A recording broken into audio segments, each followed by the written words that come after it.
Hello guys! For today's video, magluluto po tayo ng frittata con pepperoni or tortang bell pepper.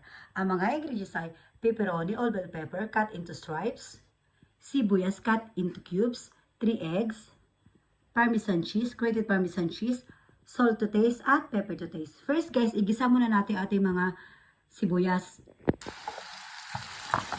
Igisa natin to guys until maging translucent. Pag translucent na guys ang ating mga sibuyas, pwede na natin ilagay yung ating bell pepper or pepperoni.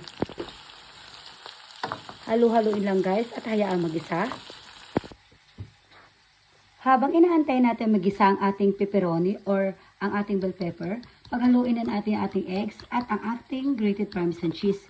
I-mix well lang, lagyan ng asin to taste at pamintang durog to taste or pepper to taste.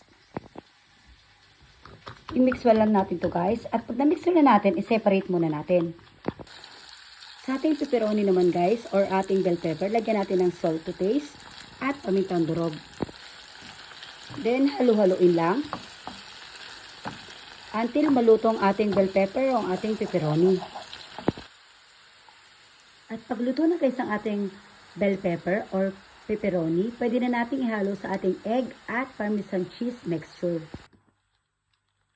Then, i-mix well lang natin to guys.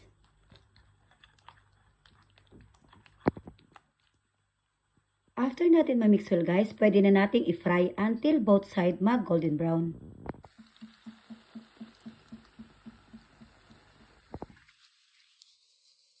Kapag ganito na guys, pwede na nating baliktarin para maluto naman natin yung another part. Ito guys, nabaligtad ko na yung kabilang parte. Lutuin naman natin until mag-golden brown. At eto nga guys, luto na ang ating frittata di pepperoni or tortang bell pepper. Madali lang, diba guys? Try nyo na at matikman yung sariling version. Thanks for watching. Ingat po kayo lagi. God bless. Bye!